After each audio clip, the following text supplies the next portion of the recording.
So, continuing with the crisp and concise surgery cases playlist, today's case is the breast carcinoma, which is generally a long case for university examination. And इसके अंदर in any long case, we have to start with the history taking and then proceed on to the examination part. तो history taking में पहला आता है particulars of the patient.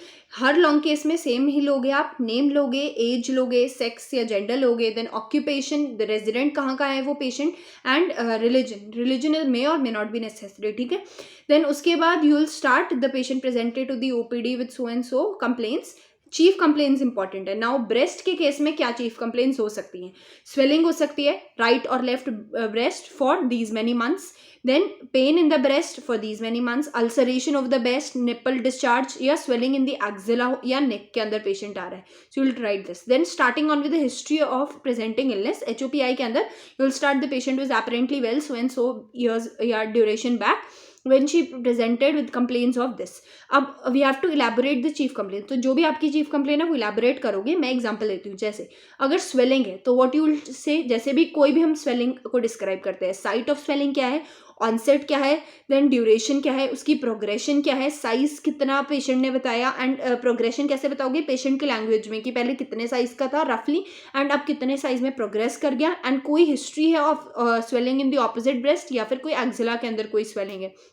Then अगर patient pen के साथ आता है then you will ask about Socrates. ठीक है. अब इंपॉर्टेंट इसके अंदर सोकरेट्स में क्या था, site, onset, character, duration, progression, then relation with the swelling, कोई aggravating relieving factor. Important relation है ब्रेस्ट के केस में any history of pain in the breast with menstrual cycle. क्यों? क्योंकि फाइब्रोएडिनोमा फाइब्रोएडिनोमा कह रही हूँ, fibrocystic disease of the breast जो है उसके अंदर रिलेशन होता है पेन के साथ, मेंस्ट्रुएशन के साथ साइक्लिकल पेन होता है, साइक्लिकल मिस्टैल्जिया होता है. ठीक है. देन कोई हिस्ट्री ऑफ अल्सर, मतलब कोई अगर अल्सर के साथ आता है तो अल्सर को डिस्क्राइब करोगे, सो अल्सर की वीडियो में देख सकते हो. देन कोई निपल डिस्चार्ज है तो ड्यूरेशन कितना है डिस्चार्ज का क्या टाइप है, सीरियस डिस्चार्ज है, ब्लडी डिस्चार्ज है या मिल्की डिस्चार्ज है, एक डक्ट से आ रहा है या काफ़ी सारी डक्ट से आ रहा है, बाइलेटरल है, ये सारे पूछना है. देन कोई स्वेलिंग है एक्सिला या नेक के अंदर. No what are the, then you have to also take history suggestive of metastasis. So उसके अंदर जिस पार्ट का मेटास्टेसिस आप एक्सपेक्ट करें उसके सिम्टम्स, जैसे कि अगर सोच रहे हो कि लंग्स में मेटास्टेसिस है तो हिमोप्टाइसिस, चेस्ट पेन, कफ की हिस्ट्री लोगे, एपेटाइट का लॉस ऑफ मतलब लॉस ऑफ एपेटाइट या फिर लॉस ऑफ वेट है, सिग्निफिकेंट वेट लॉस इंपॉर्टेंट हो जाता है. ठीक है. That is significant weight loss is 3 months के अंदर 5% या 6 मंथ्स के अंदर 10% अगर वेट लॉस होता है, that becomes significant weight loss.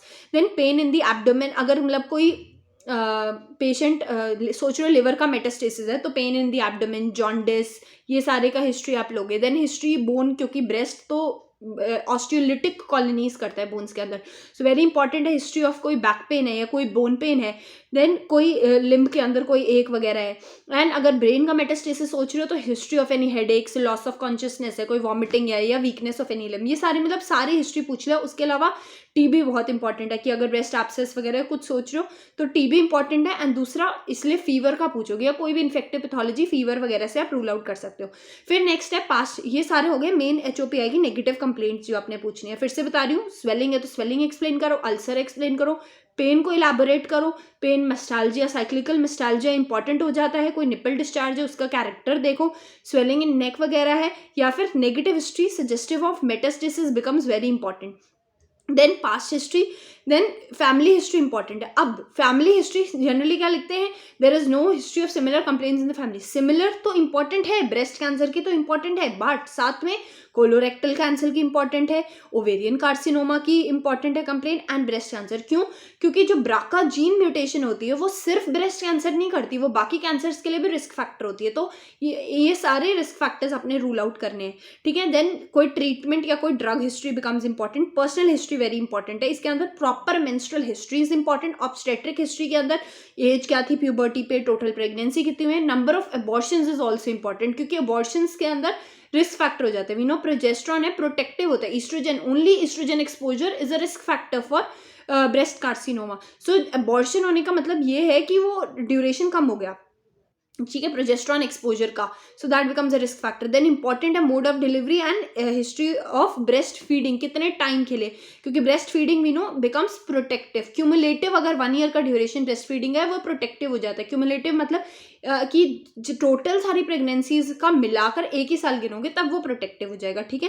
Then history of OCP intake becomes a risk factor, this is important. Then अगर कोई ड्रग हिस्ट्री ले रही है तो उसका भी इंपॉर्टेंट है। अब हो गया ये हमारा हिस्ट्री टेकिंग। नाउ अगर एग्जामिनेशन के ऊपर आए, वेरी इंपॉर्टेंट, क्योंकि हम कंफ्यूज होते हैं वेरियस पोजिशंस का क्या मतलब है। हैंड रेस करना, चेस्ट के वेस्ट के ऊपर हाथ रखने के लिए कहते हैं, पेशेंट को पुश करने के लिए कहते हैं वॉल को। तो एग्जामिनेशन के अंदर फर्स्टली जनरल सर्वे बिल्कुल वैसे ही लेना है कि patient was apparently well, conscious, cooperative to time place person, ऐसे कर कर consent was taken, adequate exposure was there, ठीक है। फिर उसके बाद वाइटल्स लेने हैं, पिकल लेना है। अब आते हैं इंपॉर्टेंट लोकल एग्जामिनेशन के ऊपर। सो लोकल एग्जामिनेशन में हमने बोथ ब्रेस्ट एग्जामिन करनी है, प्रॉपर एक्सपोजर इंपॉर्टेंट है, इंस्पेक्ट करेंगे, फिर उसके अंदर पाल्पेट करेंगे, फिर ठीक है। एंड अब इंस्पेक्ट में हमने भूलना नहीं है तो कैसे चलना है। सबसे पहले symmetry and the position of breast देखना है, size and shape of breast और नॉर्मल को कंपेयर करते जाना है। उसके बाद निपल देखेंगे, फिर एरियोला का एरिया देखेंगे, फिर पूरे ब्रेस्ट के ऊपर की स्किन देखेंगे, फिर कोई स्वेलिंग है तो उसको क्वाड्रेंट वाइज वगैरह डिस्क्राइब करेंगे, कोई भी स्वेलिंग है तो स्वेलिंग को डिस्क्राइब करेंगे, अल्सर है तो अल्सर को डिस्क्राइब करेंगे, ठीक है। उसके बाद वेरियस मैनूवर्स, हैंड रेज वगैरह वो हम अभी डिस्क्राइब हम करते हैं, फिर जाके पैल्पेट करेंगे। तो अब इंस्पेक्शन पे हमने देख लिया कि सिमेट्री ऑफ ब्रेस्ट देखना है, size and shape with respect to normal. अब निपल के अंदर क्या देखना है हमने, निपल की पोजीशन, निपल अप हुआ है ये डाउन हुआ है, निपल को कैसे असेस करते हैं, हैंड रेस कर कर।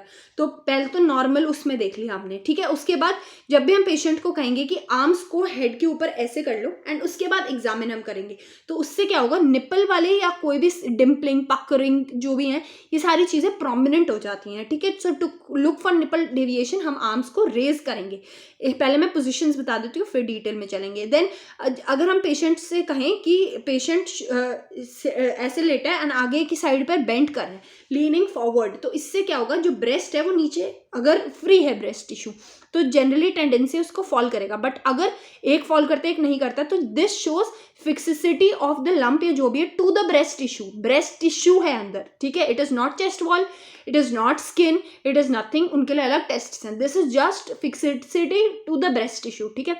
सो निपल के लिए hand raise, fixity to the breast tissue के लिए लीन फॉरवर्ड, फिर हम कहते हैं पेशेंट को put your hands over your waist. तो इससे क्या होगा, अगर आपको दिख रहा हो ऐसे, तो इससे ऐसे पुश करने से पेक्टोरालिस मसल जो एंटीरियर एक्सिलरी जो फोल्ड बनाती है वो टॉट हो जाती है, ठीक है। उसके बाद टॉट हो गई, अब उसके बाद हमने ऐसे ऐसे मूव करके देखना है अगेंस्ट द फाइबर्स या इन दैट डायरेक्शन।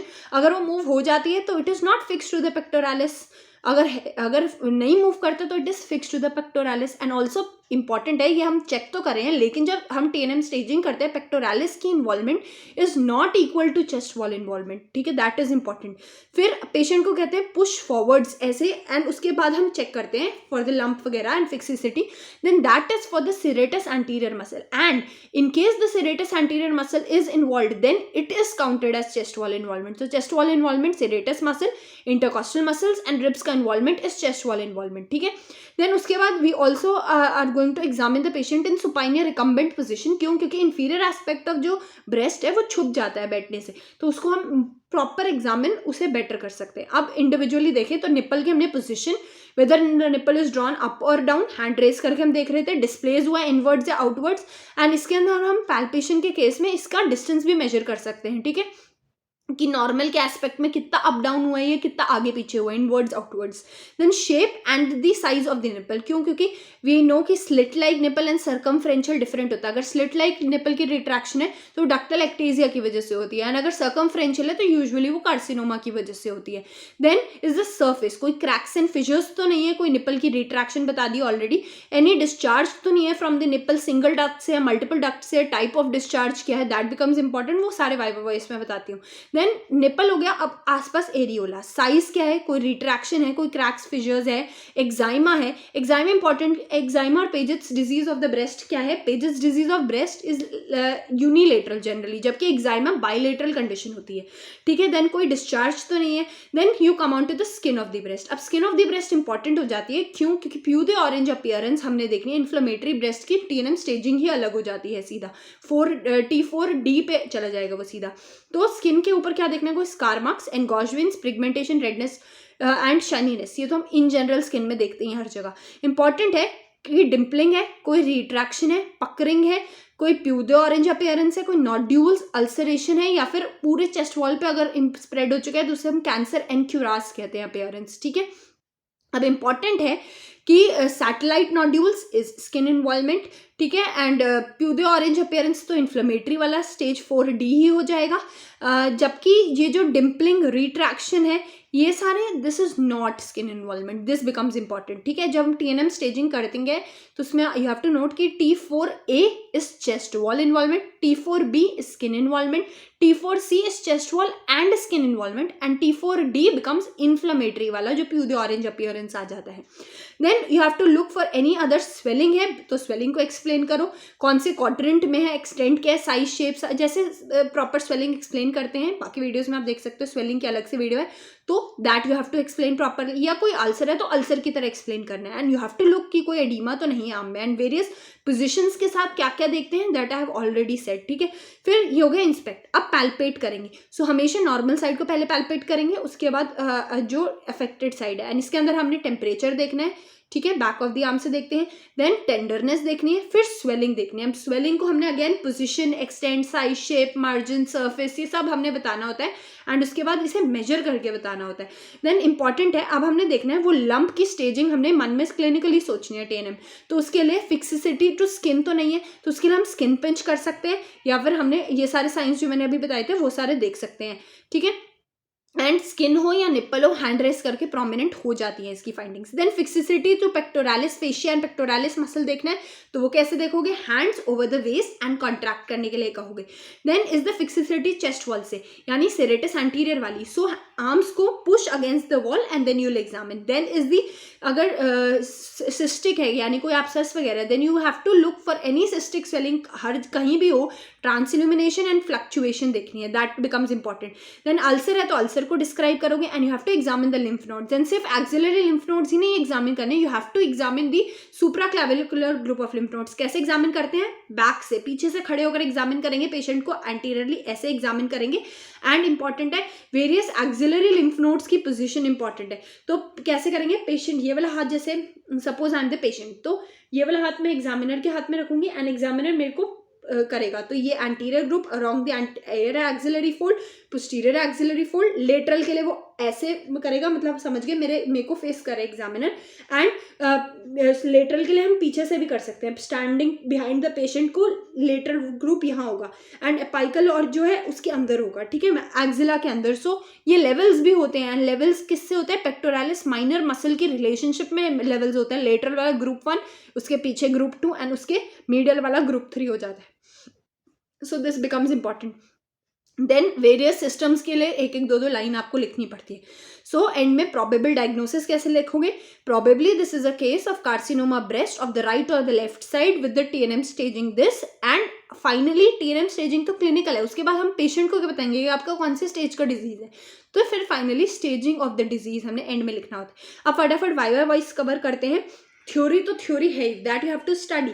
तो जब भी पेशेंट टीचर्स पूछते हैं how will you proceed with the वो, so you will say I have to perform investigations to stage the disease, then investigations to confirm, पहले confirm the diagnosis, to stage the disease, and finally investigations for the treatment of that case, ठीक है, जो भी है।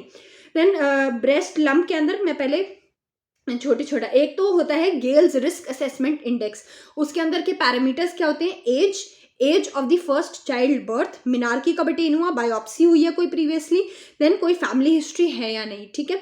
And then mammography पे कैसे differentiate करोगे, benign tumour है या मेलिग्नेंट है, दैट बिकम्स इंपॉर्टेंट, देखना पड़ेगा। बिनाइन में वेल डिफाइंड डिफरेंशिएटेड होगा, हैलो होगा surrounding, macro calcification, micro calcification becomes a sign of malignancy.